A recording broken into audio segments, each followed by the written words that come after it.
explosive war of words underway in California over the sanctuary state laws there. As the Attorney General Jeff Sessions sues the state, Governor Jerry Brown calls Sessions a liar who's just launching a reign of terror. Nice. Plus, a pair of chilling domestic terror stories, including a cross-country jihad. The rest of the media are virtually ignoring this. And Dr. Phil analyzes the White House? What? While the media assails the president, it's all in our Unseen and Seen segment. But first, reading, writing, and activism are collegiate indoctrination factories. That's the focus of tonight's angle. Watching how things have played out during the first 13 months of the Trump era, I've come to the conclusion that liberals just aren't that interested in advocating policies that improve the lives of Americans. But what they do want, and it's part of the Obama legacy, is a constant state of protest and agitation, a resistance force-fed to them in their high school and college years. And now professors themselves are nurturing the next generation of revolutionaries. At many colleges, students are now expected to skip class to attend social justice rallies. Case in point, on Yale's admissions blog under the title "In Support of Student Protests," the assistant director of admissions writes, "For those students who come to Yale, we expect them to be versed in issues of social justice." According to Walter Olson and your Wall Street Journal, Yale does not count skipping classes for protests like we've seen lately against applicants. No problem whatsoever. Now check this out. The dean of admissions at Tufts University, her name is Karen Richardson, after the Parkland shooting issued this statement to applicants. She said, "I want to assure you that Tufts is a place where civic engagement is not only tolerated, it's encouraged strongly. So when you act on your values in a principled way on issues about which you feel passionately, it will not be held against you in the application process. In fact, we may even take notice." So forget volunteering with the elderly or helping special needs children and put that on your college application. If you really want to get into that college of your choice, go yell at a conservative senator and then post it on YouTube. There are other universities also stoking activism out there. At Valdosta State in Georgia, the Women's and Gender Studies Department encourages students in their division to organize and implement annual social justice events, such as the Intimate Partner Violence Awareness Month, and you get productions of the Vagina Monologues and National Coming Out Day.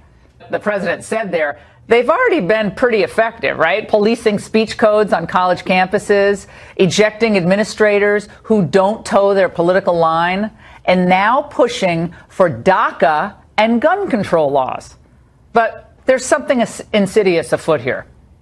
A few years ago, Nicholas Christakis, who's the head of a Yale college, was forced to resign after his wife, also a professor, dared to send out a mass email objecting to Yale's Halloween costume rules.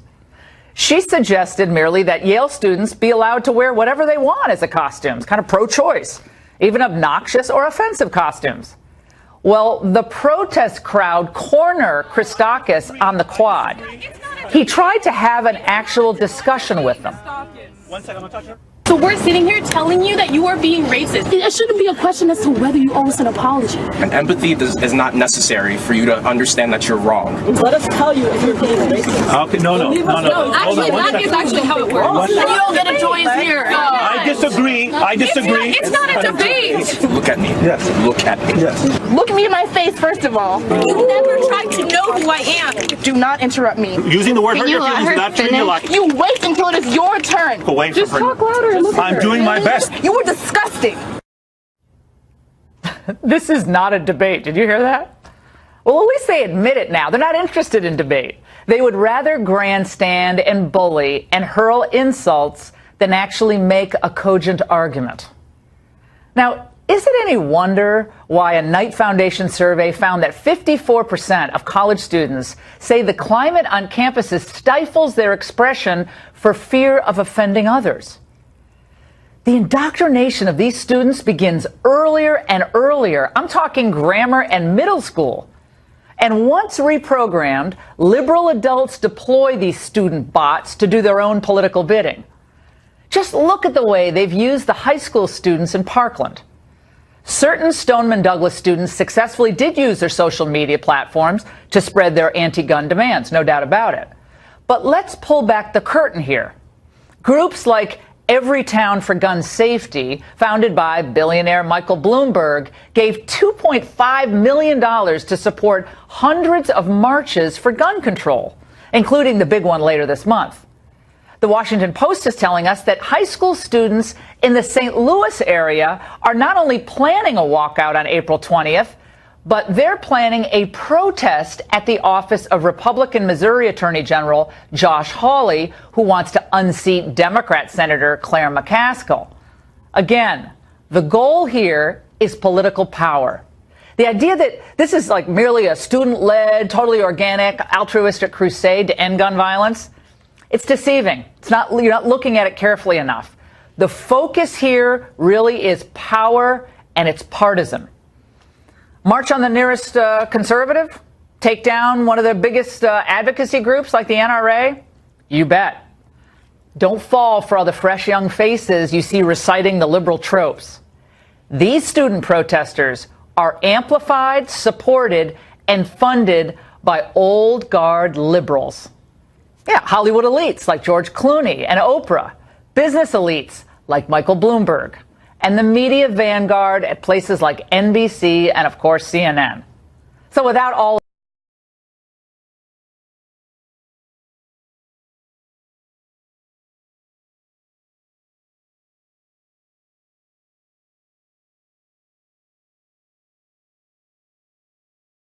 hanging out with Bill Maher and Ellen is like helping me find my voice, my truth, my social justice mission.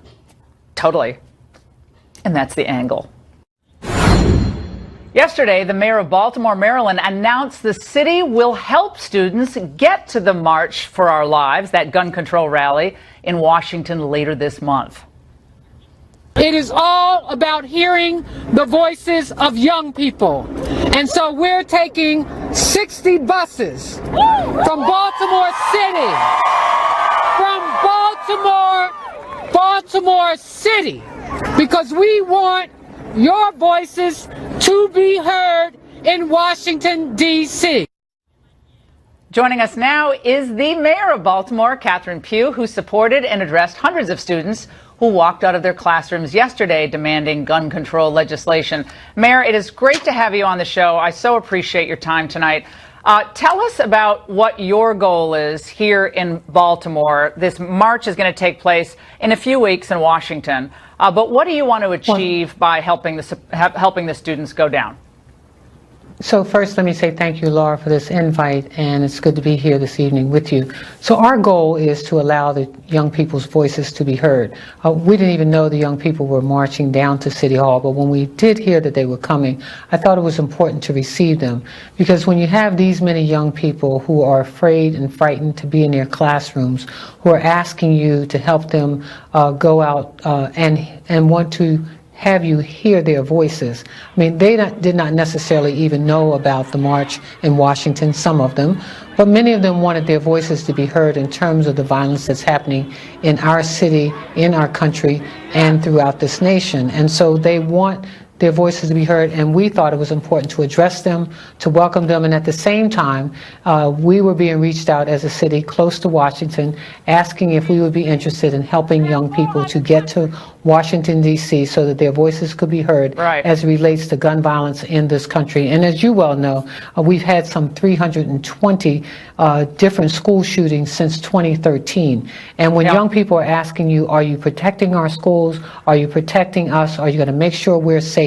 And just in our state alone, our governor has issued additional resources to help schools to become more safe. Right. You have 343 murders in Baltimore in 2017. Absolutely. It's a devastating number. Horrific violence. have some of the toughest gun laws in the country. In Maryland, we all know that. Well, I don't know if we have some of the toughest gun laws in the country, but what we do have, according to November, December, January, February, we're actually trending downward in terms of gun violence in our city, and we're very happy about that. Mayor, let's go through what's happening in the Baltimore school system, because you're funding 60 buses to go down to the march. It's going to be a big march here in Washington. We also have funding that's being provided by the private sector as well as individuals who are donating money, so that we can make sure that on a Saturday morning, when young people want to go to Washington, D.C., to have their voices heard, that they're able to do that and to be able to do that safely. Okay. Well, it isn't working. Right. The Baltimore school system. I don't know if you know that, but it's not working here.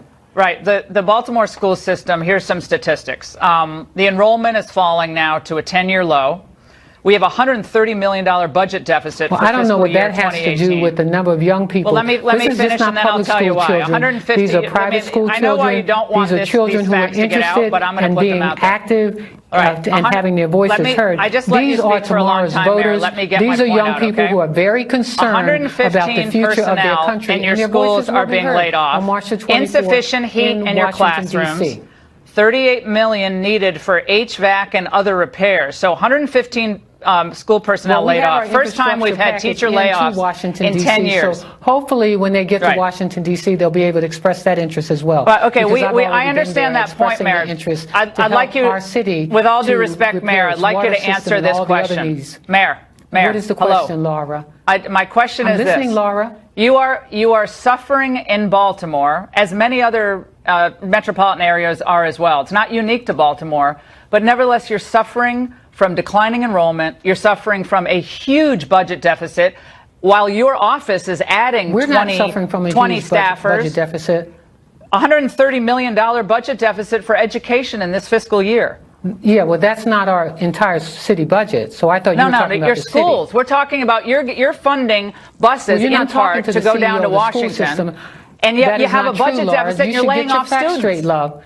I don't know whether you're trying to become the communications director for the Trump administration. I don't know why you're getting personal, Mayor. I don't know why you're getting personal. We're not funding. We are providing assistance to young people to make sure that they get to Washington, D.C. safely. But why is that your job? Why is that your job as the mayor of Baltimore, to assist student activists? Are you doing that for the March for Life next January? That's exactly the reason why I'm doing it, because I am the mayor of my city, because I care about my children. I want their voices to be heard, and we're going to make sure that their voices are heard in Washington, D.C. Have you done that for the March for Life, Mayor? Very excited. Have you done that for the pro-life march every January? Actually, the pro-lifers didn't reach out to me. The young people you would fund them next January? In our country. The children of our city, of our country, reached out to me. They came down, and we offered to assist them so that they can get to Washington, D.C. Okay, so you're not spending any money? So all the reports on the $100,000 is false? Because we have too many assault weapons in this country. We have too many children being killed. We have too many people being killed in the streets of our city. So we're excited for them, and certainly grateful to you for Mayor, allowing us to be here this evening. Are you concerned about the fact that 13 of the 19 Baltimore high schools have 0 students today who are meeting grade level proficiency in math? I am concerned about every single individual who lives in my city. I'm concerned about our schools. I'm concerned about the fear that exists among young people in this country, in my city. Isn't that a bigger problem, though? Isn't that a bigger problem than training student activists? There is no bigger problem than having people killed by assault weapons in this country. There's no bigger problem than parents who see young people being killed. There's no bigger problem than people's lives being lost because we have weapons of destruction on the streets of our cities, in our state, and in our country. As the mayor of Baltimore, and we want to make sure that that doesn't happen. We want to make sure that this country understands that violence is not the way. Assault weapons should not be given to people, and background checks need to be done. Okay, so Mayor, just so for our audience, I know you're doing a soliloquy, but Mayor, just so our audience understands, in the future, since you think this is important for students' voices to be heard, if conservative students or pro-life students, can I just finish a question, please? If pro-life students go to you and ask you to provide transportation or support for attending conservative marches because they want their voices heard, will you as mayor of Baltimore support those efforts as well in the education process or just for the student activism process? Let's be real clear. If the private sector wants to provide buses for individuals to go protest anything in this country, they are willing to support that. Just like the NRA supports all of their issues. So you're not spending any money? Young people to have their voices heard in this country. Okay, so Mayor, are you saying tonight no money is being spent? To be able to go. I'm saying that there'll be money spent to make sure that our young people get to Washington, D.C. Okay, safely. so that's my question. Absolutely. Government money. The buses when you aren't guys free. are bleeding teachers are being fired. Personnel are being laid off. You just hired 20 new people, including a new marketing director in your office, which is great. I'm sure they're going to do a great job. We're getting teachers laid off, personnel laid off, and you're shuttling students down to a rally. That just does not seem to make sense. We hired 22 people to take care of the homeless on our streets. We hired people to take care of our neighborhoods and our communities. No, we did not. A public affairs director. That story's wrong too. There's a lot of reporting apparently that's not true. You're not spending money to send kids down. I think you would know about that. You're not that getting happens all the time on television stations, on radio stations, and here on Fox TV. I think it's so cool. I came here so that I could share with you what's happening in Baltimore. We're very excited. Baltimore has been under liberal leadership for how many years? Washington, D.C., and we hope that you'll be there so that you can welcome them there and you can hear their voices because we believe that the voices of young people in this country the problems in Baltimore have been going on for years and years and years under liberal leadership. It's not Donald Trump's fault. It's not Donald Trump's fault that Baltimore has this high murder rate. Not Baltimore's fault. I think you brought that issue up. I didn't bring up the issue of Donald Trump. I'm talking about Baltimore City and the need for our children whose voices want to be heard. We want the kids would like to learn, would they not? We want to make sure that illegal so the only thing you're guns teaching aren't on them the is streets of our city. We want to make sure that assault weapons aren't on the streets of our city. We want to make sure that no more murders happen in any of our schools. Needed, but we're going to send them down to protest. Over 300 shootings in our schools, Laura. And that is the fault of the Maryland government. It's not the fault of the national government. All these kinds of things liberal that people policies should not have in their hands. And you may want to call it liberal, but we talk who's about been running safety, the city? protection have conservatives of our young been running people. The city? We want to make sure that our country is safer. We want background checks. We want to make sure that want to be safer, don't spend a lot of time late at night on the streets of Baltimore. You should be 21 years of age, and we want to make sure, Laura, Mayor, we appreciate our country is safe, and we look forward to seeing you on I'll look forward to seeing you at the march. Let me say, I'll go to that march if you come to the March for Life. That's a good deal. All right, we're out of time. Mayor's just not going to stop talking. All right, I loved having you on, but it would be nice to have some questions answered. After being schooled on sanctuary state laws, California Governor Jerry Brown comes unglued while attacking Attorney General Jeff Sessions. That's next. Attorney General Jeff Sessions is blasting Democratic officials in California for what he calls their radical open borders agenda. The Justice Department announced yesterday it was filing a lawsuit against the sanctuary state over 3 laws it says obstruct federal immigration policy. In a speech in Sacramento today, Sessions called those laws unconstitutional. ICE agents are federal law enforcement officers carrying out federal law. California cannot forbid them or obstruct them in doing their jobs. There is no nullification. There is no secession. Federal law is the supreme law of the land. I would invite any doubters to go to Gettysburg or to the tombstones of John C. Calhoun and Abraham Lincoln. This matter has been settled. California Governor Jerry Brown reacted by calling Sessions a liar, demanding he apologize and accusing him of launching a reign of terror. Brown also gave a shout out to Fox News, although we don't think it was meant as a compliment. This is really unprecedented for the chief law enforcement of the United States to come out to California and act more like Fox News than a law enforcement officer. This is basically going to war against the state of California, the engine of the American economy. It's not wise, it's not right, and it will not stand. All right, let's get into all of this with Fox News contributor, former White House Press Secretary Ari Fleischer, who's in Oakland tonight, and in Fort Worth, Texas, immigration attorney Francisco Hernandez. Let's start with you, Ari. This is wild today. Sessions goes out there does a flyby in Sacramento, and this is what Jerry Brown said when he first was asked about this event today. Let's watch.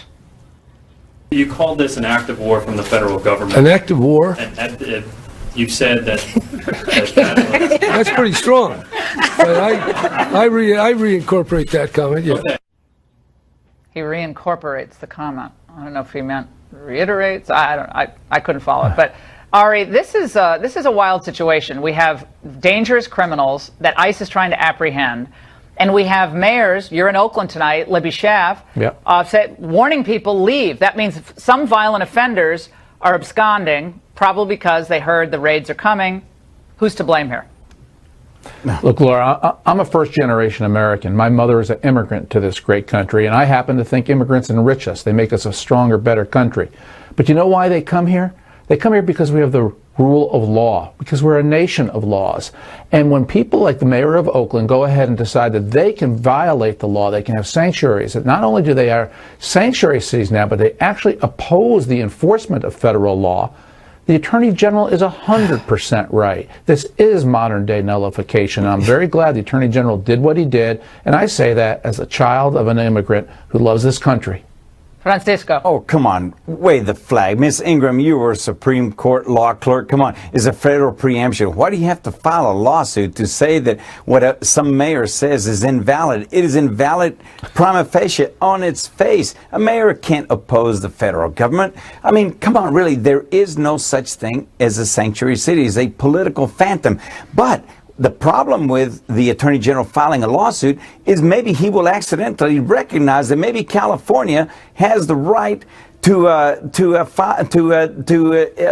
obstruct the federal government. We wouldn't be complaining if Virginia did the same thing. It just seems to be that everybody's against California. Well, Francisco, but you and I know. Yeah, you surely remember, Francisco, that the Obama administration, of course, heavy-footed into Arizona when they came up with their own tough immigration enforcement.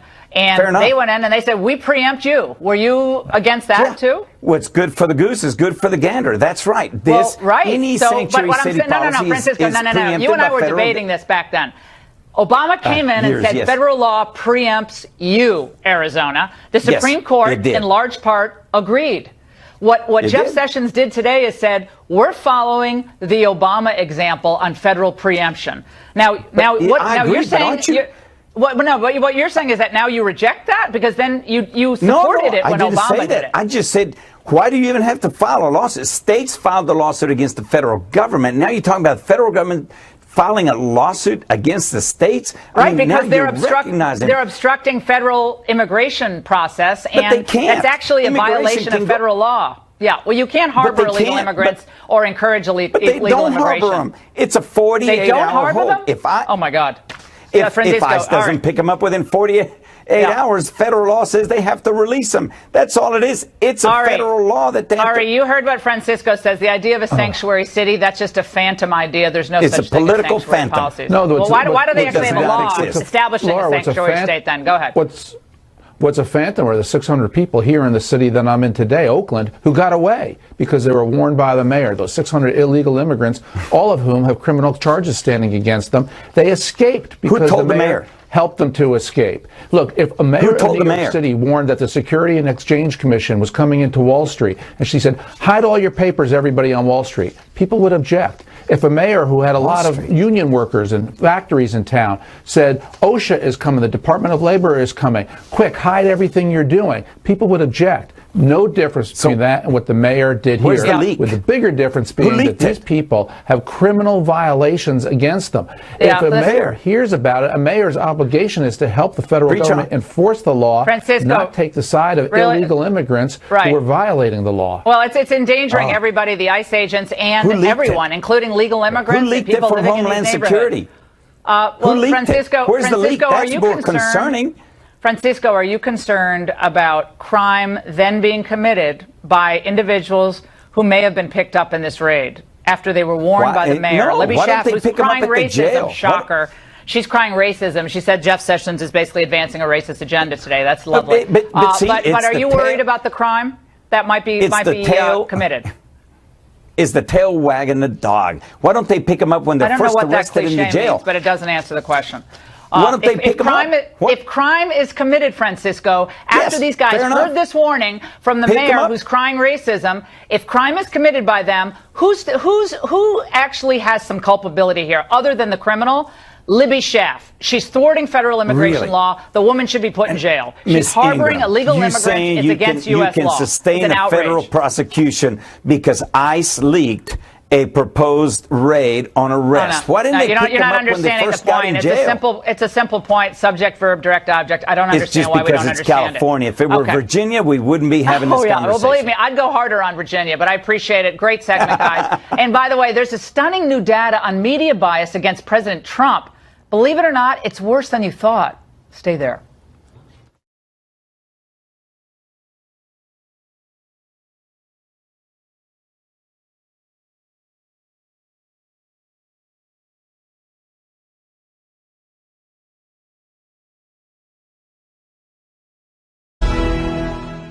Time for our seen and unseen segment where we expose what's really behind the curtain on the cultural stories of the day. We need like a whole thing. Are you signing for the hearing impaired? I would like to know how to sign. First up, the numbers make it clear that the TV networks are not exactly unbiased when it comes to covering the president. Here to explain it all, Fox News contributor, best-selling author Raymond Arroyo. Doing the scene. All right, yes, motion. Exactly. We need a graphics package.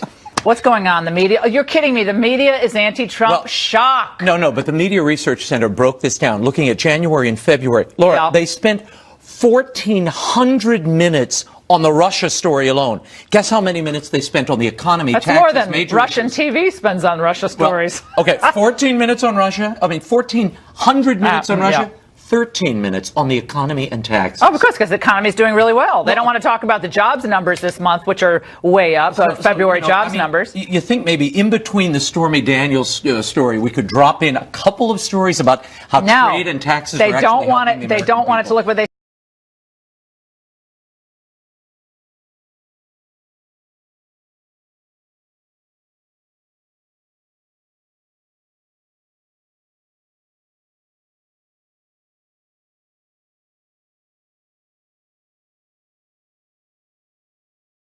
What's the frequency? Yeah, well, the poor man looked like he had a few nips. Not Dan Rather, Sam Nunberg. I'm talking about Nunberg. All right, scared do we care? Why are they on Dr. Phil? This is amazing to me. This is the longest 15 minutes of fame any White House employee has ever enjoyed. The man was in the White House for 11 days. Poor Sean Spicer was there for 6 months. He's not on Dr. Oz or anything. Why is Anthony Scaramucci showing up? Are we doing cooking with Scaramucci? Well, are we doing a Rachel I was Ray? actually hoping they would go through with not the divorce, but at least the divorce proceedings, because I was thinking maybe Judge Judy would get a crack. No. Do we have Judy? Out. Did you hear what I said? You know who I'm looking at. Out. Just go. Oh, love Judge Judy. That would have been fun. Best. That would have been a fun moment. McDonald's, what are they doing? International Women's Day? McDonald's is trying to honor you, Laura Ingraham, and they're going to do it by inverting their golden arches to form a W on International Women's Day, which is tomorrow. Happy International Women's Day. Are you kidding me? No, they actually went to... They're doing that on one literal marquee, but then they're doing it digitally on all of their branding. First of all, do they have a ladder? They get up on a ladder and they take the M off. Someone's job is it to take the M and flip it. Do you feel more empowered? I never really understood the International Women's Day. Women are great and they should be protected. Yes, I agree. From the womb to the tomb, they should be protected. But if I'm McDonald's, I'm thinking, why would you put a big W out there? People are going to think you're Whataburger or Wendy's, right? Oh, good. That is, the Whataburger does have a W. Before we go, in honor of The Bachelor, I have to do something for you. The staff and I are presenting you with a rose, but I want you to know. Yes. I'm going to take this back before the show is over. The only rose I'm going to get. Thanks a lot. There you go. Look, I don't even understand that Bachelor. He gives a rose, he takes a rose, gives a rose, takes a rose. Sometimes how it works out. And then he'll be on Dr. Phil explaining it to Scott. Over, under, and how long that union will last. If they last 10 seconds, it'll be plenty. All right. Keep your rose for now. All right. Up next, disturbing news on the jihads in America that almost no one is talking about, not even The Bachelor. Stay tuned.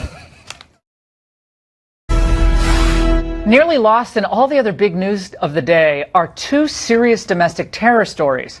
Authorities say a man on a jihad pled guilty yesterday to killing a college student in New Jersey and then confessed to killing 3 men in Seattle. Essex County prosecutors said Ali Muhammad Brown was radicalized online and wanted to avenge U.S. policy in the Middle East. Meanwhile, in St. George, Utah, police arrested a boy at his high school yesterday after finding a homemade bomb in his backpack. Investigators say the boy also admitted to replacing an American flag with an ISIS flag at a nearby school last month, as well as spray painting ISIS is coming on the school's exterior. Now, what's going on here? Why? No one's talking about these stories. Let's ask Jim Hansen. He's a terrorism expert and the president of Security Study Group. Jim, I got to say, I haven't seen these stories covered really anywhere except a few places online. Let's start with the man who pled guilty. He apparently decided that U.S. policies required him to go ahead and start killing. And he was targeting gay people, all right, which is something that is called for in a couple places in some of the Islamist literature. He pled guilty to it. He tracked him down, and he was on what he called a jihad. So this is not someone else deciding that's what he said. He said he was doing it, and in the end, he actually has done ISIS's bidding in a way that lets them take credit for what he did without them having to actually do anything about it. He was born in the United States, radicalized online, and says, this is what I am doing to fulfill the jihad. Doesn't mean that all Muslims believe this, doesn't mean that all Muslims want this, but nevertheless, it's a disturbing development. And targeting gay Americans in process, and one college student was just randomly hit by him. Now, let's talk about this other case. After the Parkland shooting, we would think that this would have gotten a lot of attention. An individual who tries to bring a bomb in a backpack. It turns out this kid in Utah, of all places, had tried to put the ISIS flag on another school and had done ISIS graffiti. ISIS in the United States of America, and we're talking about this Sam Nunberg, whether he had alcohol on his breath for most of the day on CNN the other day. It's crazy. Yeah, and the sad thing is we have taken the fight to ISIS, took down their black flag in Iraq and Syria, shut down their caliphate, and this moron is going to run an ISIS flag up a U.S. school's flagpole, and then he tried to commit mass murder. And you'd think the rest of the media might have been interested in the fact that had this bomb gone off, dozens or more children could have been killed by this guy at ISIS's beck and call. He said he was doing it for them. He had ISIS literature in his backpack. All of this is going on, and somehow that doesn't rise to the level of attention? No, but we had the Baltimore mayor on earlier, and I'm so glad she joined us, but we're sending 60 buses to Washington on gun control. Meanwhile, we're still dealing with the fact that we have homegrown terrorists in the United States, born here, or people who've come here on these diversity visas or family chain migration visas, who get here, they don't fit in, and then they either go fight the jihad in places like Somalia, or they ultimately decide to wreak havoc on the United States. You know, President Trump enacted the travel ban, which was not just a travel ban on those countries. It also included extreme vetting procedures. So we went back and looked at who we're going to allow in. We went back and looked to see, can we identify these people? Can we see who should not be coming here? Who has beliefs that are inconsistent with the American way? We're doing a better job of that, but we need to be looking at home, and we need to be supporting the president's policies, not trying to stop him from doing the national security work we need. But there was this big article this week. This is the kind of stuff the media are reporting on. Only 100 waivers were granted from individuals coming from those predominantly Muslim countries. They were bemoaning the fact that, look, all these good people from Yemen, Chad, Iran, North Korea, and Somalia want to come here, and Donald Trump's people are not allowing them to come. I heard that, Jim, and I thought, thank goodness that we have extreme vetting taking place, and it's not just the door swinging wide open for any future jihadis. This is the kind of stuff people love about Trump. They love the fact that this is happening. I don't care what the media says. No, he's doing the right thing. He's doing what he was elected to do. We got sick of the open door policy. We got sick of the diversity lottery visa that guy who ran down and killed 8 people on a bike path in Manhattan last fall did. We don't want that happening. No, and yet Senator Chris Van Hollen from here in Maryland, right next door, and Senator Jeff Flake, who's not running for re-election, and we know why, because he would have gotten nailed. They said they've received reports of near uniform denial of waivers for visas. This is what they're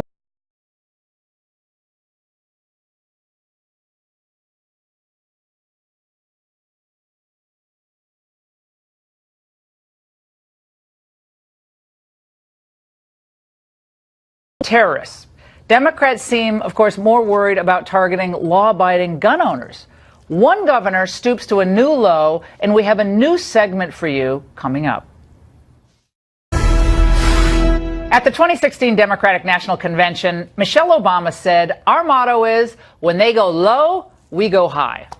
Really? Well, because it's difficult to imagine going much lower than this. The governor of my home state of Connecticut is making an outrageous claim about the NRA. Do we need to even tell you that Governor Daniel Malloy is a Democrat? Well, sadly, this is what we've come to expect from the American left. The NRA as it exists today is a far cry from the NRA that in 1999 said teachers shouldn't carry weapons in schools, between in the 90s also said that we should have universal background checks. They have in essence become a terrorist organization. Of course, it's not enough to demonize the NRA. Malloy went on to demonize the membership of the NRA, including those in his own state. They act, quite frankly, in some cases as a terrorist organization. You want to make safer guns? We will boycott your company. That's who they are. That's what they do. That's what they do? The NRA is terrorizing Americans, Governor? Actually, I thought that's what criminals were doing, and some politicians. And as far as boycotts are concerned, it's you all who are engaged in boycotts of the NRA, which, incidentally, forgive the pun, backfired. NRA membership has surged to record levels, according to the organization. Now, Malloy, what he's doing, and I know his act really well, he's trying to deflect from his pathetic record at home. I cannot believe he was reelected. Companies are fleeing the state of Connecticut en masse. While the rest of the country is gaining jobs, Connecticut lost thousands of jobs at the end of last year. And his rabid gun control policies alone have cost the state 3,000 manufacturing jobs and lost them nearly $50 million in taxes since 2013. Nice going, Governor. Here's hoping the good people of Connecticut will come to their senses and boycott you. You've terrorized our state for long enough. We'll be right back. All right, before we go, it's time for our new recurring final segment of the Ingraham Angle, where we're going to take something old and not so old and apply it to the current news cycle.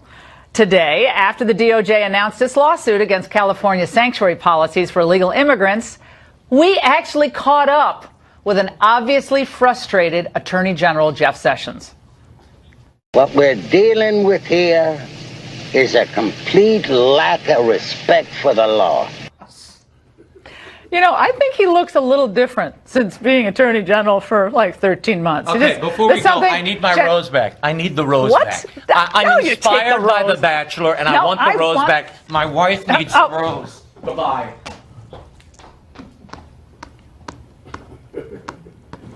I don't know how to respond to that. Was it you or me? It was... Shannon Bream is up next. She has an actual exclusive interview tonight with the real Attorney General Jeff Sessions from Los Angeles. Shannon, take it away.